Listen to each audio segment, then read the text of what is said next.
Kung nandito ka ngayon nakikinig, malamang hindi ka na naghahanap ng dahilan kung bakit dapat maniwala eh. Ang hinahanap mo na siguro ay yung tamang salita para maipaliwanag ito. Nakalatag kasi sa harapan natin ngayon ang isang tumpok ng mga sources. Mga pinagsama-samang personal notes, may ilang malalalim na articles at yung mismong Testimony in Gospel Fluency Workshop Manual. Oo, tsaka napakaganda ng mga materyales na yan. Para sa atin. Sobra. Kaya ang misyon natin sa malalim na talakayang ito ay himayin kung paano mo ba mas madaling maipapahayag ang mga personal na karanasan mo sa pananampalataya. Yung tipong hindi ka tunog nagbebenta ng life insurance o kaya parang nakikipagtalo sa isang mainit na debate. Okay, himayin natin ito.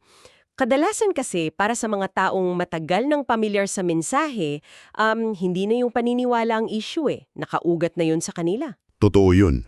Yung foundation, ando na. 'Di ba? Ang totoong nagiging balakid ay yung pagsasalita nito sa labas ng sarili nilang grupo. Alam mo yung pakiramdam na kapag tinanong ka na ng katrabaho o kaibigan mo tungkol sa pinaniniwala mo, bigla kang nauutal o kaya nagiging masyadong formal yung tono mo. Parang biglang nag-iiba yung boses, no? Oo, parang naging newscaster bigla. Pero hindi iyon kakulangan sa pananampalataya eh. Kakulangan iyon sa tinatawag sa mga notes natin na fluency o yung kahusayan sa pagpapahayag. Alam mo, ang pagiging fluent ay katulad talaga ng pag-aaral ng isang banyagang wika. Kahit kabisado mo pa ang bawat patakaran ng grammar sa isip mo, ibang usapan na yan kapag kailangan mo nang itong gamitin sa totoong buhay, lalo na pag may kaharap ka ng totoong tao. Iba yung pressure eh. Iba talaga. Kaya para sa iyo na nakikinig, ang pag-aaral kung paano isali ng mga abstract at malalim mong paniniwala patungo sa mga malinaw at natural na kwento ay isang kasanayan na mag-aalis ng kaba mo. Ang bubusiin natin mula sa mga materyales ay isang framework para makapagbahagi ka ng kwentong totoo at maikli ng walang bigat o pressure na para bang may hinahabol kang sales quota. Yung feeling na may sales quota, diyan madulas nagmumula ang mental block natin eh. Dahil kasi sa matinding pagnanais nating maibahagi yung tama, naisip natin na kailangan nating mangumbinsi na puwersahan. Yung parang kailangan mong ipilit. Oo, yung naisip mo na kailangan mong manalo sa argumento para mapatunayang tama ka. Kapag ganyan ang mindset, nagiging isang marketing strategy na yung usapan. Imbes na maging pagbabahagi ng totoong bumay, parang may kailangan kang ipagtanggol. At napakapagod nun para sa parehong panig, di ba? Ang nakakabigani rito ay kung paano ito binabasag mula sa legal at theological na konteksto ng mga teksto natin. Tingnan natin yung pinagmulan ng salitang witness o saksi. Sa orihinal na Grego, ang ginamit na salita ay martirya. Ipagpalagay natin na nasa loob ka ng isang formal na korte. Bilang isang saksi sa stand, hindi inuutusan ng hukom na ikaw ang kumumbinsi sa hurado.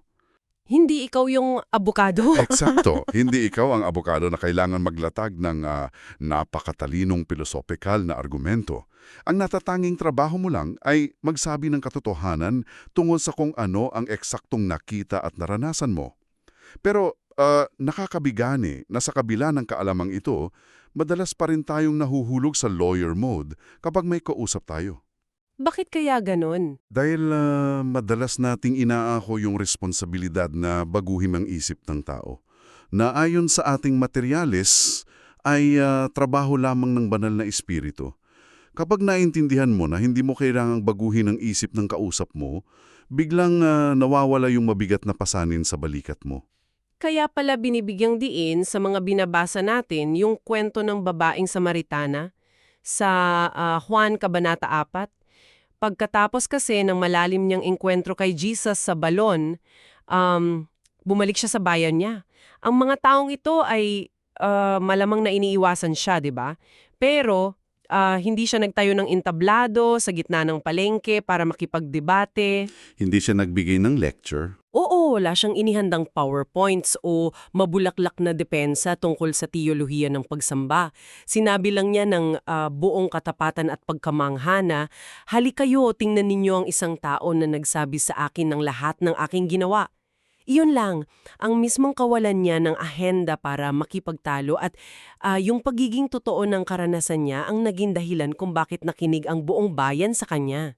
Dagdag pa sa halimbawang iyan ay yung tala tungkol kay Apostol Pablo nang humarap siya kay Haring Agripa. Masisilip natin yan sa Gawa Kabanata 26. Kung titingnan natin yung bigat ng sitwasyong iyon, nakaposa si Pablo at nakasalalay ang buhay at kalayaan niya sa kung ano ang lalabas sa bibig niya. High stakes talaga yon. Sobrang high stakes. Kaharap niya ang isang hari na bihasa sa komplikadong politika at mga tradisyon. Kung tutuusin, iyon na sana yung pinakaperpektong pagkakataon para maglatag ng isang malalim at logical na philosophical na argumento, pero pinili ni Pablo ang mas simpleng ruta. Anong ginawa niya? Ikinuwento lang niya kung sino siya dati. Isang marahas na taga-usig. Tapos ikinumanto niya yung tiyak na karanasan niya sa daan patungong Damasco kung saan niya nakilala si Kristo at kung paano nabago yung buong direksyon ng buhay niya. Tinalikuran ni Pablo ang pagiging abogado at tumayo lamang bilang isang saksi.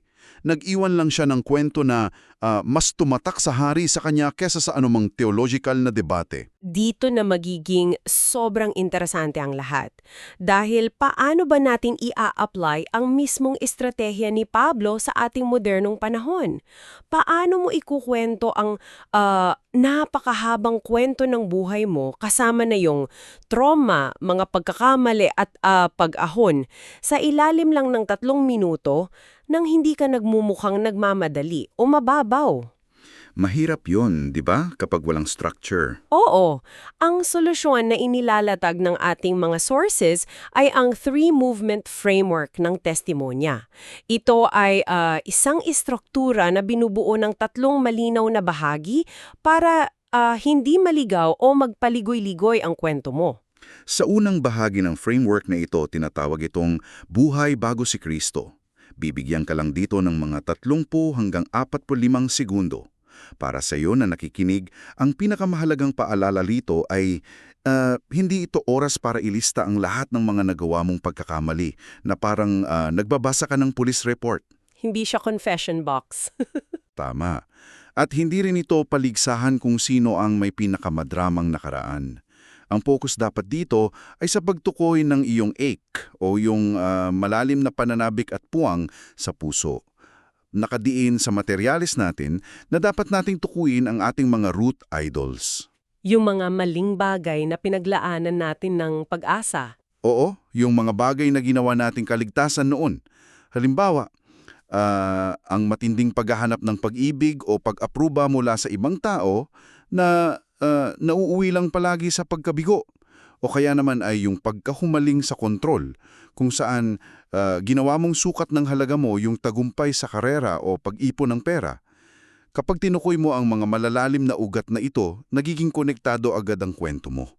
Dahil yung mga nakikinig sa'yo, kahit ano pa ang paniniwala nila, ay malamang na nakakaranas din ng ganyang pananabik. Eksakto. Mas tumatagos iyon kaysa sa puro detalye ng kasalanan. Kaya imbes na sabihing, ang sama-sama kong tao noon, palagi akong uminom at nagsisinungalin, mas makapangyarihan kung sasabihin mong, dati, masyado kong ginustong kontrolin ang lahat para maging perfecto ang tingin sa akin ng mga katrabaho ko. Pero pag-uwi ko sa gabi, laging may kulang at ubos na ubos ako. Ang ganda nun kasi napaka-relatable. 'Di ba? Nakakahilit agad ang sinumang tao sa pagiging ubos.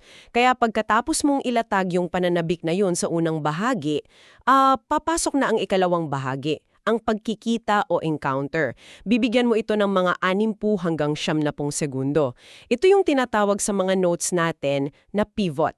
Ang mismong sandali kung saan tahasang pumasok ang biyaya at nakialam ang Diyos sa takbo ng buhay mo. At ang pinakasusing pagsusuri rito ay dapat malinaw na ang bida sa kwento mo ay ang ginawa ng Diyos at hindi ang sarili mong pagsisikap. Isang malaking bita kasi yung ikwento natin ang ating pagbabago na parang tayo ang biglang naging matalino at inayos ang sarili natin. Parang naging self-help, no? Oo, parang self-improvement seminar. Ipinaliwanag ito ng maayos sa ating mga artikulos gamit ang kwento ng bulag sa Juan Kabanata Siyam. Nanggisahin siya ng mga pinuno ng religiyon kung sino ang nagpagaling sa kanya at ano ang teolohiya sa likod nito. Hindi niya ginamit ang oras niya para magpaliwanag ng malalim na doktrina. Anong sinabi niya? Sinabi lang niya, ang alam ko lang, ako'y bulag at ngayon ay nakakakita. Ipinapakita nito na sa isang epektibong testimonya, ang mismong karanasan o encounter ay palaging mas nauuna kaysa sa formal na paliwanag. Ipinapakita mo lang kung ano ang tinanggap mong kapatawaran, lakas o pag-asa na hindi mo kailanman kayang ibigay sa sarili mo. Pagkatapos ng encounter na yon, dediretso tayo sa ikatlong bahagi, ang buhay pagkatapos. Mga 45 hanggang 60 segundo lang din ito. At ito yung bahagi na madalas mapagkamalan ng marami eh. Minsan kasi, inaakala natin na ang kwento natin ay dapat magtunog na parang magic, na nagpaayos ng lahat ng bagay. Yung tipong happy ending na agad.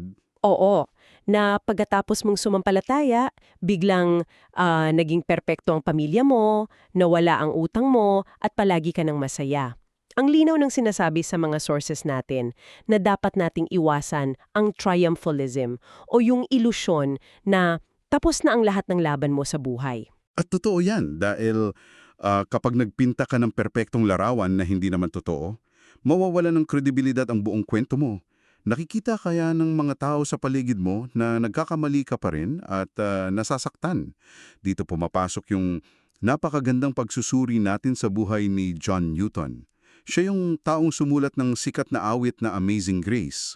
Napakagandang halimbawa niyan. Tinalikuran niya ang nakaraan niya bilang kapitan ng barko na nagbibenta ng mga alipin matapos siyang maligtas at makaranas ng biyaya. Pero ang hindi madalas na naikukwento ay ang matinding pakikibaka niya pagkatapos noon. Hindi naman siya biglang naging perfectong tao kinabukasan. Sa katunayan, puno ang mga liham niya ng pag-amin tungkol sa kanyang mga patuloy na kahinaan at pagkadismaya sa mabagal na proseso ng paglago niya. So may struggle pa rin siya talaga. Meron talaga, ang nagbago sa kanya ay hindi ang kawalan ng problema, kundi ang kanyang mga nais, ang kanyang mga pinapahalagahan at kung saan siya kumukuha ng lakas sa gitna ng pakikibaka. Ito ay kwento ng patuloy ng pagbabago. Mas madaling pakinggan at paniwalaan ang isang taong umaamin na oo, may mga araw na nakakaranas pa rin ako ng matinding anxiety, pero hindi na ako nag-iisa sa pagharap dito at may katiyakan na ako sa direksyon ko. Nakakahinga tayo ng maluwag dahil hindi natin kailangang magpanggap, di ba? Ngayon, pag-usapan naman natin ang pinakamalaking pader sa pag-usap, ang wika. Para sa'yo na nakikinig, na-experience mo na ba yung may kausap kang eksperto sa isang field, tapos puro technical terms na sila-sila lang ang nakakaintindi ang ginamit niya? Nakaka-intimidate yun eh. Ang bilis makawala ng interest, 'di ba? Ito ang issue ng tinatawag nating religious jargon. May 3 partikular na terminong binanggit sa teksto na madalas maging sagabal: justification, sanctification, at propitiation. Magaganda at napakahalagang konsepto ito. Pero kung gagamitin mo ang mga salitang ito habang kausap mo ang kaibigan mo sa kapehan, asahan mo nang lalayo ang loob niya sa usapan. Kung ikaw konekta natin ito sa mas malaking larawan, ang tunay na kahulugan ng fluency o kahusayan sa ebanghelyo ay ang kakayahang isalin ang malalalim at mabigat na katotohanan ito sa wikang pang-araw-araw, nang hindi nawawala ang bigat at halaga nito. Hindi ito pagpapababa ng kwalidad ng mensahe. I-translate natin ang 3 jargon na iyon. Sige, subukan natin. Yung justification muna. Okay. Ang justification, imbes na gamitin mo ang formal na inaring ganap, mas epektibo kung sasabihin mong idineklara ng Diyos na ako ay lubos na napatawad at tinanggap na dahil sa ginawa ni Jesus. Ang linaw nun. Paano naman yung sanctification? Para sa sanctification, imbes na sabihing proseso ng pagpapakabanal, ilarawan mo ito bilang ang patuloy at minsan mahirap na paghubog at pagbabago ng ugali ko araw-araw. Relatable masyado yung minsan mahirap na paghubog. Paano yung pinakamabigat yung propitiation? Nakakatakot pakinggan yan eh. Oo, napakalalim yan. Pero ito ay simpleng ang pagbasalo ni Jesus sa katarungan at galit na dapat sana ay para sa mga pagkakamali ko. Kapag isinalin mo ito, ginagawa mong abot kamay ang teolohiya para sa ordinaryong tao. Para masiguro natin na hindi tayo maligaw kapag nagsasalin o naglatag ang mga notes natin ng isang napaka-practical na gabay. Ang Gospel Essentials Card. Parang mapa ito na may 4 na haligi para matiyak na balanse ang mensahe mo. Una, ang pagpapakilala na ang Diyos ay lubos na banal at mapagmahal. Yun yung pundasyon. Ikalawa, ang tapat na pag-amin na sira at may matinding pagkukulang ang kalagayan nating mga tao. Ikatlo, ang sentro ng lahat, ang katotohanan ng buhay, kamatayan at muling pagkabuhay ni Kristo. At ikaapat, ang personal na imbidasyon sa pagtugon sa pamamagitan ng pagsisisi at pananampalataya. Kapag nakabaon ang 4 na haliging ito sa isip mo, kahit paano pa lumiko ang usapan ninyo, may malinaw kang babalikan nang hindi nakakalimutan ang mga esensyal na bahagi. Bukod pa riyan, idinidiin ng ating mga resources ng pamamaraan ng paglalahad ay dapat laging isang relational na imbitasyon. Kung pag-aaralan natin kung paano nangaral si Jesus sa mga tao noon, gumamit siya ng mga metapora o paghahambing na direktang nakatali sa pang-araw-araw na hanap buhay ng kausap niya. Inangkop niya talaga sa kanila. Oo, kinausap niya ang mga magsasaka tungkol sa pagtatanim at mga binhi. Kinausap niya ang mga mangingisda tungkol sa pag-ani ng isda. Inangkop niya ang mensahe sa buhay na nauunawaan nila. Sa atin ngayon, nangangahulugan ito na ang pakikipag-usap natin ay dapat isang tunay na dialogo at palitan ng kuro-kuro. Hindi isang monologo kung saan nagla-lecture ka lang. Bago mo ilatag ang sarili mong kwento, kailangan mo munang matutong makinig ng may empatiya sa kung ano ang kasalukuyang pinagdadaanan ng kausap mo. At pag nakikinig ka, malalaman mo yung kailangan nila. Tama.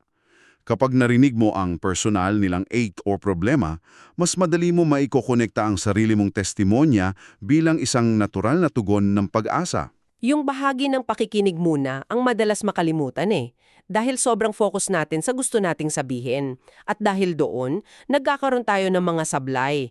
Isa-isahin natin yung 3 karaniwang pitfalls o pagkakamali na tinukoy sa ating research. Ang una ay ang oversharing. Ito yung pagkakataon na ang kwento ng pananampalataya ay nagiging kwento na lang tungkol sa sarili mo. Parang naging isang detalyadong autobiography ng madilim na nakaraan na nakalimutan mo nang i-highlight si Kristo bilang bida ng pagbabago. May mahalagang paghahambing sa ating mga articles tungkol sa isyong yan. Pinag-aralan nila ang pagkakaiba ng casual na usapan kumpara sa mga formal na literatura tulad ng sikat na aklat na Confessions ni Augustine. Iba yung format nun, ha? Ibang-iba. Sa akdang iyon, inisa-isa ni Agustin ang lahat ng madidilim na detalye ng kanyang mga kasalanan at panloob na pakikipagbaka bago niya natagpuan ang kaliwanagan.